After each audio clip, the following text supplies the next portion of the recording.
얼마나 살고 싶을까. 하늘을 볼 수 있는 사람이 그렇게 부러운 눈길이잖아요. 너무 안쓰러워서 손 한 번 잡아주고 나오는데 그 부러움, 그분은 내가 그렇게 부러운 거야. 그런 사람들 위해서라도 진짜 탈북 성공한 사람들은 잘 살아줘야 되는데. 힘들죠. 힘든데 내 자식들을 지켜야겠다는 그런 초인간적인 힘, 살아있을 바에는 당당하게 지쳐도 지치지 않는 모습으로 살고 싶은 그런 마음으로 이렇게 살고 있는 것 같아.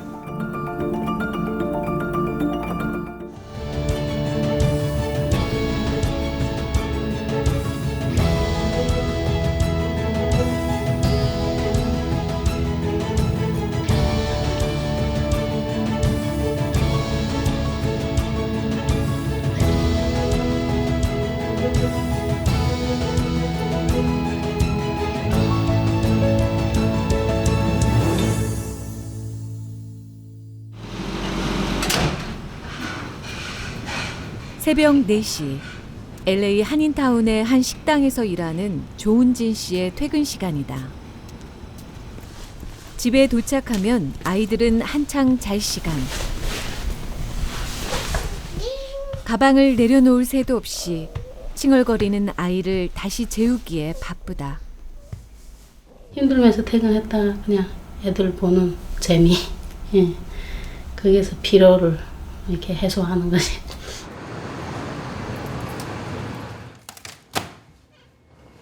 어메 조승재, 조승재, 어메 아직도 자는가? 집안을 좀 치우고 나면 어느새 아이들이 일어날 시간. 조승재, 아들 일어나시오. 일어나시오 빨리. 날리면 안 돼요. 이제 갓 2돌을 넘은 아들은 하나에서부터 10까지 손가는 일 투성이다. 새벽까지 일하고 돌아온 엄마는 아이들 뒤치다거리에 엉덩이를 붙이고 앉을 틈이 없다. 잠시도 가만히 있지 못하는 아이를 데리고 외출도 해야 한다. 자, 뚜. 얼른 와, 승재. 엄마 간다. 한쪽 마저 신어야지. 자, 아하. 넘어진다게 하나씩. 또 뛰기 시작한다. 또 뛰기 시작해. 또 이렇게 따로 나와서 이렇게 놀아주고 그럴 시간은 또 없고, 이렇게 유모차 끌고 뭐 마켓도 보고 또 애 바람도 쐴 겸 그래서 걸어도 다니고. 한참을 걷고 또 걷는 세 식구. 겨우 마트에 도착해서 장을 보기 시작한다. 사는 물건은 매번 거의 정해져 있다. 넘치게 사도 안 되고 충동 구매도 곤란하다. 차가 없어서 장을 본 물건들을 이고 지고 집까지 걸어서 날라야 하기 때문이다.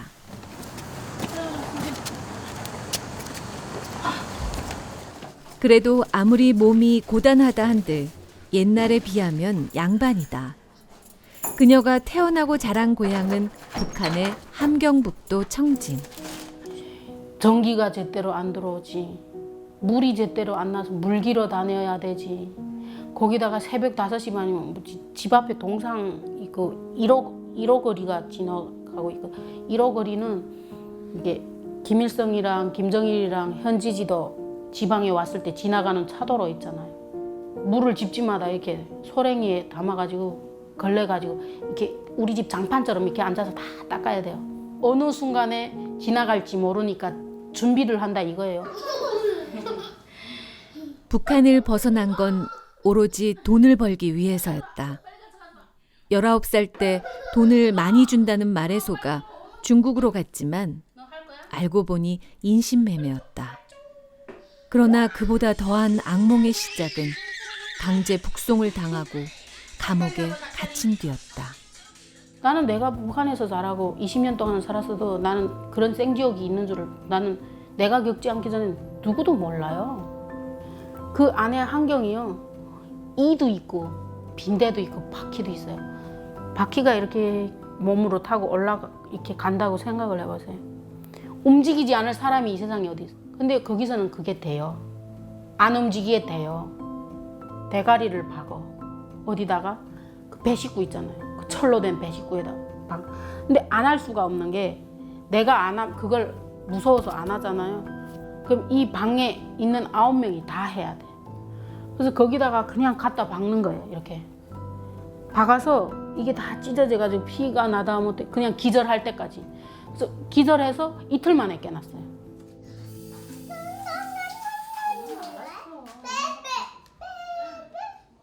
포기하지 않고 마침내 탈북에 성공한 은진 씨는 한국에 무사히 정착했지만 안정된 삶은 그리 오래 가지 않았다.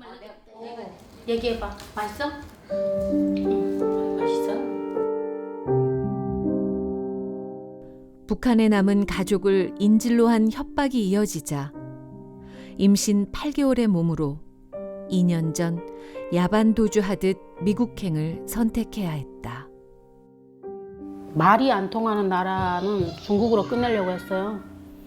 근데 내가 미국에서 산다는 삶은 생각지도 못해. 해외를 생각해 본 적이 없어요. 근데 내 삶하고 원하지 않게, 뜻하지 않게, 내 의지와 상관없이 내가 북한에서만 태어났다는 이유로 내가 살아야 될 것이 내가 정하는 게 아니라 이게 그때 도망 다니다시피 흘러가야 되는 삶이 어떻게 어느 순간에 보니까 돼 있더라고요.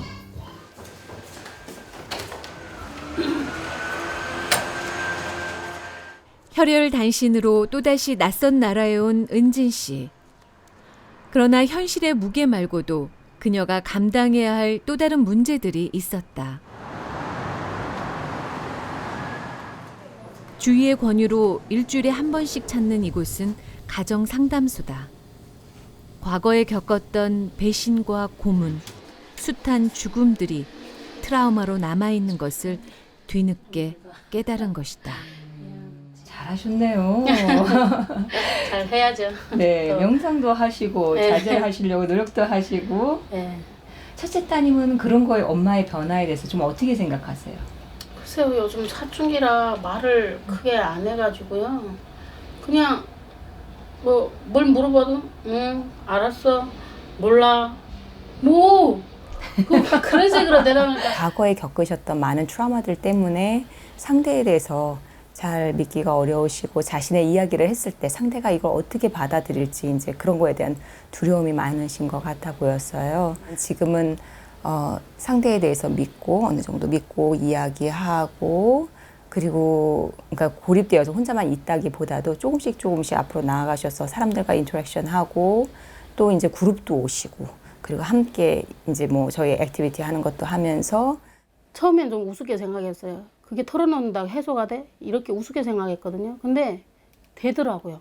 되고 진짜 이게 막 너무 이렇게 스트레스가 쌓여서 막 몸적으로 변화를 막 일으키고 건강적으로 막 심장 떨리거나 막 이런 부분들이 그런 말 한마디 한 시간 털어놓음으로 해서 그런 부분들도 줄어드는 거예요. 내 몸적인 변화부터 이렇게 그러니까 왜 정신적으로 생각이 그래서 그런지 모르겠는데 그런 것들이 해소가 되더라고요. 오늘은 모처럼 큰 마음을 먹고 온 가족이 쇼핑에 나섰다. 남들처럼 차가 있고 뭐 하면은 또 쇼핑 겸 바람 겸 이게 쓰겠는데 그거 움직이려면 다 돈이 들어가는 거예요. 이동하는 것부터 시작해서 뭐 하니까 잘 안 나가. 그리고 또 시간적 여유도 별로 없고 2년 만에 처음 온 거예요. 미국에 오고 나서 처음으로 와본 쇼핑몰. 사실 오늘의 주인공은 새학기를 앞둔 큰딸 중한이다. 중한이는 은진 씨가 처음 중국으로 팔려갔을 때 생긴 아이였다. 한국으로 오면서 헤어진 게 13개월 무렵이었고 겨우 한국으로 데려왔을 때가 이미 9살이었다. 신기했어요. 중국에서는 농촌에서 살았으니까 한국에서 도시에서 사니까 뭐 그래 좋은 차도 처음 보니까 좋았고 또 아파트 그리고 침대, TV도 이런 거 많이 나올 때 되게 신기했어요. 처음에는 몰랐어요. 어렸을 때에 대한 기억이 없어서 그냥 할머니가 이 사람이 네 엄마다 이렇게 해서 알았어요. 어릴 때 채워주지 같이 있어주지 못한 그런 시간들은 무엇으로도 채워줘 줄 수 없는 것 같아요. 네. 지는 어떻게 생각하는지 모르겠는데 내가 봤을 때는 그냥 존중해주는 어른 이런 느낌이 드는 거예요. 내가 어쩔 수 없이 따라야 되는 어른 한 번도 이렇게 갱기고 이런 게 없어요. 그거는 확실히 없어. 뒤늦게 되찾은 엄마의 자리. 은진 씨는 미국에 오고 나서 제일 먼저 딸을 미국으로 데리고 왔다. 중한이에게도 낯선 나라에 사는 것이 벌써 2번째다. 언어가 안 통했어요. 그냥 번역기도 상의도 했고 한국어 선생님 부르기도 했고 친구들이랑 뭐 동작으로도 했었어요.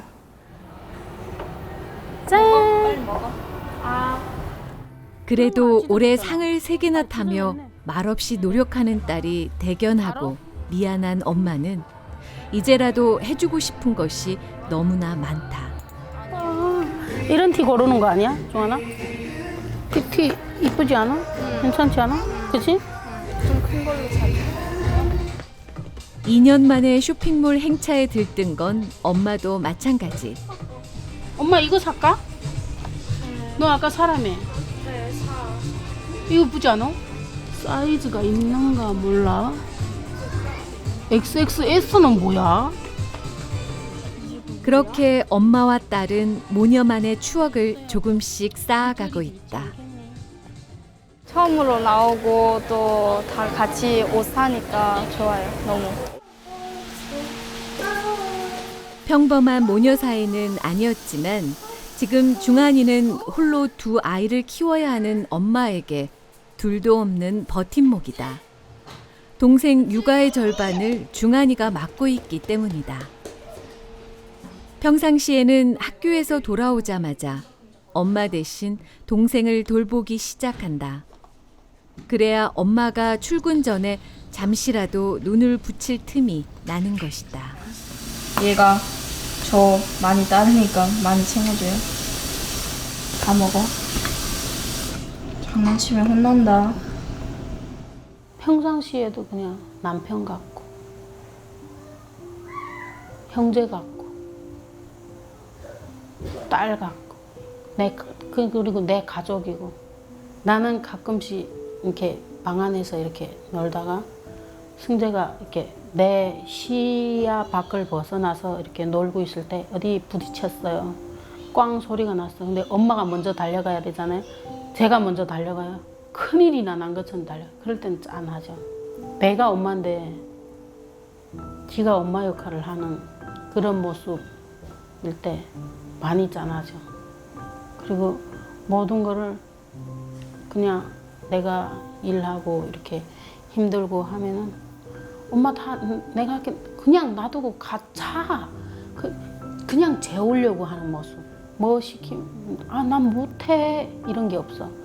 알았어 해볼게. 지켜주려고 하는 그런 모습. 내가 애를 지켜야 되는데 딸이 엄마를 지켜주려고 하는 그런 모습. 네, 좀 짠한 것 같아요. 돼지 왔어요. 은진 씨에게는 중요한 응원군이 하나 더 있다. 안녕하세요 목사님. 아무 대책도 없이 미국에 처음 왔을 때 잠잘국과 먹을 것을 마련해 준 것이 이 교회였다. 따로 영어를 배우러 다닐 틈이 없는 그녀가 지금도 도움이 필요할 때마다 달려가는 곳이기도 하다. 7월 30일 네. 들어 새로운 워커가 바뀌었다고 워커 이름 보내온 거야. 그래요? 다 영어로 돼 있어가지고 어디서 온 건지. 실지는 남인데 그냥 내 부모님처럼 뭐를 바라지 않고 그냥 밤이나 낮이나 어느 순간에 전화해서 무슨 얘기를 해도 다 내 편이 들어주고, 그리고 애를 낳을 때 사모님하고 목사님이 받아주신 거나 같으니까 병원에서는 낫지만은 부모님을 대신하는, 그러니까 이런 분들 만나본 거는 고향을 떠나서 처음이니까. 참 굳건히 살아가는 모습을 보니까 모든 탈북자들이 저런 모습으로 살면 얼마나 좋겠는가. 하늘은 스스로 돕는 자를 돕는다고 그러니까 그저 많은 분들이 도와주고 기관에서 도와주고 하다못해 장난감까지 보내주고 이러니까는 얼마나 좋아요. 촬영팀을 만난 김에 미국에 온 후 처음으로 차를 타고 먼 외출에 나선 세 가족. 꼭 한번 가보고 싶은 곳이 있었다. 드라마에서 보던 그런 LA만 생각을 한 거예요. 완전 해수욕장 쫙 있고 막 비키니 입은 사람들, 그 멋있는 고층 빌딩 있고 막 야자수도 멋있게 이렇게 아름답게 있는 그런 드라마에서 뭐 한 보던 것만 상상을 하다가 한인타운 딱 벗어나 본 적이 없으니까. 근데 저거 봐. 우와. 근데 저거 봐. 근데 저거 봐. 우와. 바다다. 응. 여기가 그냥 마지막 내 인생의 마무리를 짓는 그런 종착점이 되는 그런 곳이었으면 좋겠어요. 네. 한국에서는 내가 나름대로 내가 자유롭고 말이 통하고 했지만 어딘가 모르는 근심과 상처들이 알게 모르게 매일 있어요. 아까 대한민국 국민은 국민인데 이민자 같은 그런 외국인이 아닌 외국인 같은 느낌이랄까? 그런 부담감이 늘 달고 살았던 것 같아요. 근데 여기는 너도 나도 알아가야 되고 배워가야 되는 데라서 그런 부담감이 없는 거예요. 그런 면이 참 내가 여기 오기 잘했구나. 네, 그런 것 같아요. 2년 만에 근사한 외출을 하고 돌아온 날, 은진 씨는 여느 때보다도 더 분주하게 저녁을 준비한다. 오늘은 밖으로 나다니느라 시간이 빠듯하다. 엄마 못 자고 출근하는 거야? 응, 밤에 자자. 괜찮겠어? 그 대신 내일 풀로 자야지. 내일 하루 종일 그럼 내가 집 가야 돼? 응.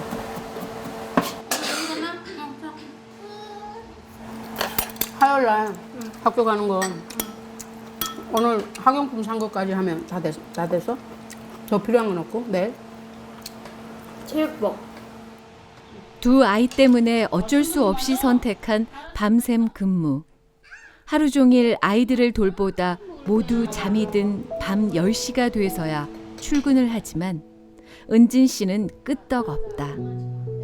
아이들을 위한 삶을 꿈꾸고 그 꿈을 위해 온 힘을 다해 살아내는 것이 세상에서 가장 강한 여자, 엄마이기 때문이다. 애 혼자서 둘 남부럽지 않게 키우고 그리고 내가 선택한 LA를 후회하지 않는 삶, 그리고 나를 지켜봐줬던 사람들, 그리고 LA의 탈북민을 바라보는 시선, 그런 시선들이 당당한 모습만 보여주고 싶고 어디 가서 자랑할 수 있는 그런 엄마라고 자랑할 수 있을 때 그게 내가 원하는 삶을 살았고 내가 바라는 꿈이 아닐까. 나는 그렇게 생각해. 뭐 꿈이라는 게 별게 있어요. 그게 꿈이지. 그렇게 생각해. 뿌듯하고 당당한 엄마가 되고 싶은 거지. 그냥. 네.